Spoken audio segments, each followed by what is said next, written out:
একটা প্রাণী যার নাম হলো ষান্ডা। কি নাম বলেছি? ষান্ডা। এটা কিন্তু বাংলাদেশে তেমন পাওয়া যায় না। আফ্রিকা, মধ্যপ্রাচ্যের মরুভূমি অঞ্চলের এই ষান্ডা নামক প্রাণী পাওয়া যায়। এখন এই ষান্ডা নামক প্রাণী নিয়ে বিভিন্নভাবে আলোচনা, সমালোচনা, তর্ক বিতর্ক, জায়েজ নাকি হারাম, খাওয়া যাবে কি যাবে না, এক একজন এক একভাবে ব্যাখ্যা করছেন। কিছু ছাত্র জনতা মিছিল করছেন যে ষান্ডা নাকি মাহফুজ, বলতেছে মাহফুজ মাহফুজ, ষান্ডা ষান্ডা, এভাবে তারা স্লোগান তুলে বিভিন্নভাবে মিছিল করতেছে। আবার আমাদের পটুয়াখালীর ভেতরে গুই সাপকে ষান্ডা মনে করে ওটাকে খেয়ে তিনি অসুস্থ হয়ে হসপিটালে গেছে। কথা কি বুঝেছেন? ভালো করে বোঝার চেষ্টা করবেন। ষান্ডা স্বাভাবিক দৃষ্টিতে বাংলাদেশ, দক্ষিণ এশিয়ার দেশগুলোতে পাওয়া যায় না। এশিয়া, মধ্যপ্রাচ্যের মরুভূমি অঞ্চলে, পাহাড়ি এলাকায় এই ষান্ডা সেই দিকে হয়। আজকে আমাদের বাংলাদেশের প্রবাসী ভাইরা যারা সৌদি আরবে গিয়েছেন, মধ্যপ্রাচ্যের দেশে গিয়েছেন, আফ্রিকাতে গিয়েছেন, এইরকম ষান্ডাগুলো ধরে ভিডিও করে ফেসবুকে ছেড়ে দিচ্ছে যে ষান্ডা যদি না ধরতে পারি আমার চাকরি থাকবে না। আমার কফিল বলেছে আমার ভিসা বাতিল হয়ে যাবে। কফিল মানে হলো মালিক। কফিল মানে কি? আমাদের দেশে যেরকম চাকরি যারা যাদের অধীনে করে মালিক বলে, বস বলে, আর সৌদি আরবে মালিকদেরকে কফিল বলা হয়। এরা ভিডিও করতেছে যে কফিল আমাদের চাকরি রাখবে না, ভিসা বাতিল হয়ে যাবে। এখন এটা নিয়ে আলোচনা, সমালোচনা, ষান্ডা খাওয়া যাবে কিনা, শরীয়তের দৃষ্টিভঙ্গি কি, ভালো করে বোঝার চেষ্টা করবেন। বাংলাদেশের গুই সাপ আর মধ্যপ্রাচ্যের ষান্ডা এক জিনিস না। ষান্ডা হচ্ছে টিকটিকির চাইতে বড়, আবার গুই সাপের চাইতে ছোট। দেখতে টিকটিকির মতো, কিন্তু তাদের লেজের দিকে খাস কাটা কাটা শক্তিশালী সিস্টেম রয়েছে যেগুলো দিয়ে তারা শত্রুকে প্রতিরোধ করে। এবং এই ষান্ডাগুলো খায় পাতা, লতা পাতা, তৃণভূমি, আশেপাশের গাছগাছালির লতা পাতা খায়। কিন্তু গুই সাপ কি পাতা খায়? এরা দেখবেন ব্যাং খায়, মুরগি খায়, ডিম খায়, আশেপাশে যত জীবজন্তু পায় এগুলো খায়। গুই সাপ খাওয়া সম্পূর্ণ হারাম। কিন্তু ষান্ডা সম্পর্কে একটা হাদিস রয়েছে মুসলিম শরীফের ভেতরে। মুসলিম শরীফের 1946 নম্বর হাদিস। হযরত আব্দুল্লাহ ইবনে আব্বাস রাদিয়াল্লাহু তাআলা বর্ণনা করে বলেন, তিনি বলেছেন আমরা রসুলের সঙ্গে একবার বের হলাম। আমার সঙ্গে ছিল হযরত খালিদ বিন ওয়ালিদ রাদিয়াল্লাহু তাআলা। আমরা দুইজন রসুলের সঙ্গে এক জায়গায় খাইতে বসেছি।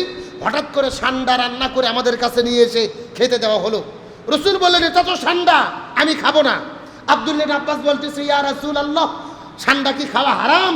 রসুল বললেন ষান্ডা খাওয়া হারাম না, তবে এটাতে আমার রুচি হয় না, আমার রুচিতে বাদে, এই জন্য আমি খাবো না।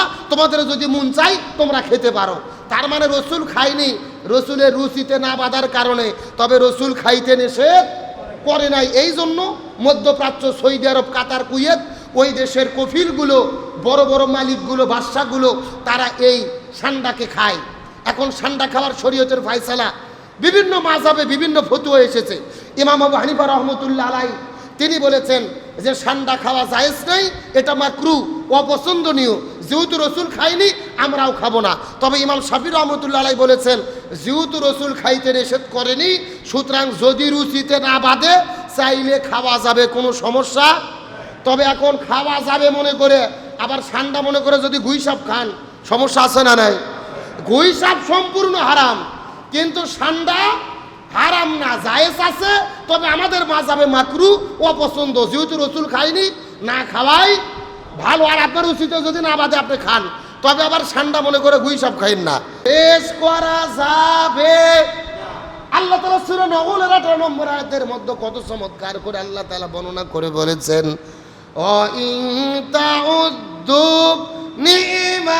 নি'মাতাল্লাহি লা তুহসুহা ইন্নাল্লাহা লাগফুরুর রহিম। আর জোরে বলেন আল্লাহু আকবার।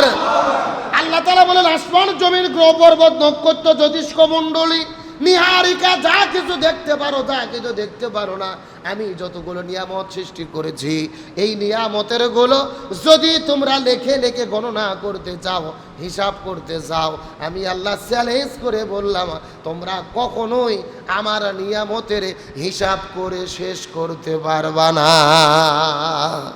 সুবহানাল্লাহি ওয়া বিহামদিহি। আল্লাহ তাআলা এত পরিমাণ নিয়ামত দিয়েছেন সেই নিয়ামতের হিসাব করে গণনা করে কখনো শেষ করা যাবে?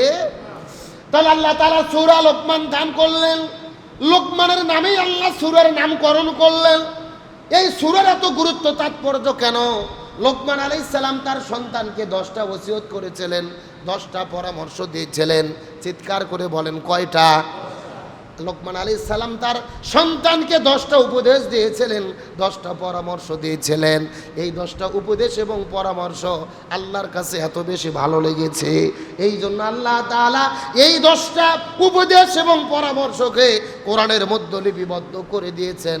কিয়ামত পর্যন্ত এই পৃথিবীতে যত মানুষ আসবেন প্রত্যেকটা পিতামাতা যেন তার সন্তানদেরকে এই উপদেশগুলো দিতে পারে।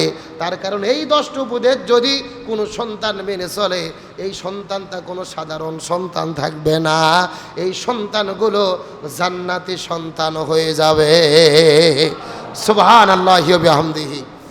এই 10টা সুপারিশ, 10টা পরামর্শ, 10টা ওসিয়ত যদি আপনার আমার সন্তানেরা পালন করে, সাধারণ কোনো সন্তান থাকবে না, এই সন্তানগুলো জান্নাতি সন্তান হয়ে যাবে। সুবহানাল্লাহ বলেন। কয়টা বলেছি? কয়টা ওসিয়ত? কয়টা নসিহত? তাহলে লোকমান আলাইহিস সালাম তার পুত্রকে কি কি 10টা পরামর্শ দিয়েছিল, ওসিয়ত করেছিল, আমাদের জানার দরকার আছে না নাই? আমার প্রিয় বন্ধুগণ, মুসলমান ভাইরা, গভীর মনোযোগ। হযরত লোকমান আলাইহিস সালাম তার সন্তানকে 10টা পরামর্শ দিয়েছিলেন, 10টা উপদেশ দিয়েছিলেন। তার মধ্যে প্রথম নম্বর উপদেশ সম্পর্কে আল্লাহ তাআলা বলেন, লোকমান আলাইহিস সালাম তার সন্তানকে বলেছিলেন, ইয়া বুনাইয়া, হে আমার ছেলে, হে আমার বৎস, লা তুশরিক বিল্লাহ, আল্লাহর সঙ্গে কখনোই শিরিক করবা না। ইন্না শিরকা লা যুলমুন আযীম, নিশ্চয় শিরিক হলো মহা জুলুম, মহা অন্যায়। 1 নম্বর পরামর্শ দিয়েছেন, ইয়া বুনাইয়া, হে বৎস, হে আমার ছেলে, লা তুশরিক বিল্লাহ, আল্লাহর সঙ্গে কাউকে শিরিক করো না। ইন্না শিরকা লা যুলমুন আযীম, শিরিক হলো মহা জুলুম, মহা অন্যায়, মহা অপরাধ। তার সন্তানের প্রতি আমাদের প্রথম পরামর্শ থাকবে, প্রথম উপদেশ থাকবে, আল্লাহর সঙ্গে কাউকে শরিক করা যাবে? জোরে বলেন, শিরিক করা যাবে? 1 নম্বর কথা, লা তুশরিক বিল্লাহ, আল্লাহর সঙ্গে কাউকে শিরিক করো না। আল্লাহর কোরআনের বিধানগুলো মেনে চলো। হালালকে হালাল মনে করো, হারামকে হারাম মনে করো। হালালকে হালাল মনে করাও ঈমান, হারামকে হারাম মনে করাও। ভালো করে বোঝেন, আল্লাহ যেটা হারাম করেছে আপনি সেটাকে হালাল বলতে পারবেন না, আবার আল্লাহ যেটাকে হালাল করেছেন আপনি সেটাকে হারাম বলতে পারবেন না। হালাল এবং হারাম হলো নির্ধারিত। আল্লাহ তাআলা যেটাকে হালাল এবং হারাম বলে দিয়েছেন, এর বাইরে যাওয়ার কি কোনো সুযোগ আছে? জোরে বলেন, কোনো সুযোগ আছে? আল্লাহ যেটা বলেছেন এটা আপনার জন্য হালাল, আপনি খান, আপনি সেটা খাবেন। এটা নিয়ে ঠাট্টা বিদ্রুপ করতে পারবেন না। মন চাই খান, না চাই খাইয়েন না। তবে এটাকে নিয়ে ঠাট্টা বিদ্রুপ করার কোনো সুযোগ গত কয়েকদিন হলে বাংলাদেশ সহ তাম পৃথিবীতে একটা প্রাণীকে নিয়ে তুমুল আলোচনা সমালোচনা চলছেন, ঠাট্টা বিদ্রুপ চলছেন, সমালোচনা করছেন। একটা প্রাণী যার নাম হলো ষান্ডা। কি নাম বলেছি? ষান্ডা। এটা কিন্তু বাংলাদেশে তেমন পাওয়া যায় না। আফ্রিকা, মধ্যপ্রাচ্যের মরুভূমি অঞ্চলের এই ষান্ডা নামক প্রাণী পাওয়া যায়। এখন এই ষান্ডা নামক প্রাণী নিয়ে বিভিন্নভাবে আলোচনা সমালোচনা, তর্ক বিতর্ক, জায়েজ নাকি হারাম, খাওয়া যাবে কি যাবে না, এক একজন এক একভাবে ব্যাখ্যা করছেন। সাম্প্রতিক গতকালকে আবার একটা দেখার পরে আশ্চর্য হয়েছি, কিছু ছাত্র জনতা মিছিল করছেন যে ষান্ডা নাকি মাহফুজ, বলতেছে মাহফুজ মাহফুজ, ষান্ডা ষান্ডা, এভাবে তারা স্লোগান তুলে বিভিন্নভাবে মিছিল করতেছে। আবার আমাদের পটুয়াখালীর ভেতরে গুই সাপকে ষান্ডা মনে করে ওটাকে খেয়ে তিনি অসুস্থ হয়ে হসপিটালে গেছে। কথা কি বুঝেছেন? ভালো করে বোঝার চেষ্টা করবেন। ষান্ডা স্বাভাবিক দৃষ্টিতে বাংলাদেশ, দক্ষিণ এশিয়ার দেশগুলোতে পাওয়া যায় না। এশিয়া, মধ্যপ্রাচ্যের মরুভূমি অঞ্চলে, পাহাড়ি এলাকায় এই ষান্ডা সেই দিকে হয়। আজকে আমাদের বাংলাদেশের প্রবাসী ভাইরা যারা সৌদি আরবে গিয়েছেন, মধ্যপ্রাচ্যের দেশে গিয়েছেন, আফ্রিকাতে গিয়েছেন, এই রকম ষান্ডাগুলো ধরে ভিডিও করে ফেসবুকে ছেড়ে দিচ্ছে যে ষান্ডা যদি না ধরতে পারি আমার চাকরি থাকবে না। আমার কফিল বলেছে আমার ভিসা বাতিল হয়ে যাবে। কফিল মানে হলো মালিক। কফিল মানে কি? আমাদের দেশে যেরকম চাকরি যাদের অধীনে করে মালিক বলে, বস বলে, আর সৌদি আরবে মালিকদেরকে কফিল বলা হয়। এরা ভিডিও করতেছে যে কফিল আমাদের চাকরি রাখবে না, ভিসা বাতিল হয়ে যাবে। এখন এটা নিয়ে আলোচনা সমালোচনা, ঠান্ডা খাওয়া যাবে কিনা, শরীয়তের দৃষ্টিভঙ্গি কি, ভালো করে বোঝার চেষ্টা করবেন। বাংলাদেশের গুই সাপ আর মধ্যপ্রাচ্যের সান্ডা এক জিনিস না।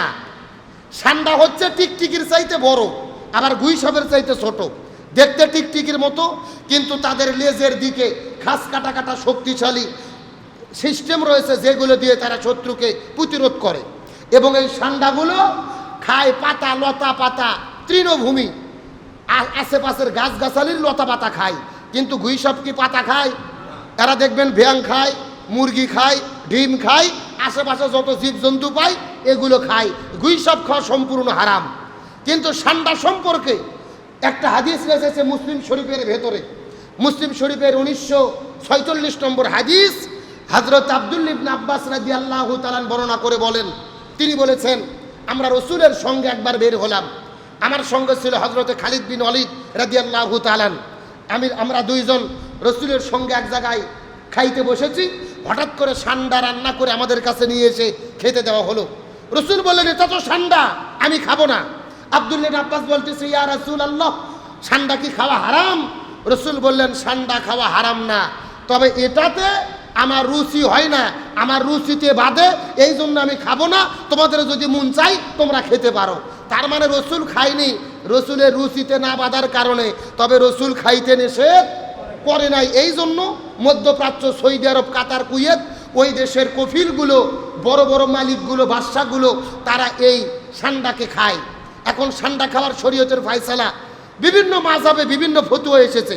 ইমাম আবু হানিফা রাহমাতুল্লাহ আলাইহি তিনি বলেছেন যে সান্ডা খাওয়া জায়েজ নাই, এটা মাকরু, অপছন্দনীয়। যেহেতু রসুল খায়নি আমরাও খাবো না। তবে ইমাম শাফি রহমতুল্লাহ আলাইহি বলেছেন, যেহেতু রসুল খাইতে নিষেধ করেনি, সুতরাং যদি রুচিতে না বাঁধে চাইলে খাওয়া যাবে, কোনো সমস্যা। তবে এখন খাওয়া যাবে মনে করে আবার সান্ডা মনে করে যদি গুই সাপ খান, সমস্যা আছে না নাই? গুই সাপ সম্পূর্ণ হারাম, কিন্তু সান্ডা হারাম না, জায়েজ আছে। তবে আমাদের মাযহাবে মাকরু, অপছন্দ। যেহেতু রসুল খায়নি, না খাওয়াই ভালো। আর আপনার রুচিতে যদি না বাদে আপনি খান, তবে আবার সান্ডা মনে করে গুই সাপ খাইন না। আমার কথাকে বোঝেন নাই? তাহলে আসেন আমি আপনাদের যে বিষয়টি বুঝাতে চাচ্ছিলাম, যেটা হালাল আল্লাহ করে দিয়েছেন ওটাকে হালালই মনে করতে হবে, আল্লাহ যেটা হারাম করেছেন ওটাকে হারামই মনে করতে হবে। হালাল এবং হারামকে আল্লাহ নির্ধারণ করে দিয়েছেন, তার উপরও বিশ্বাস রাখা হলো ঈমানের অংশ। জোরে বলেন কিসের অংশ?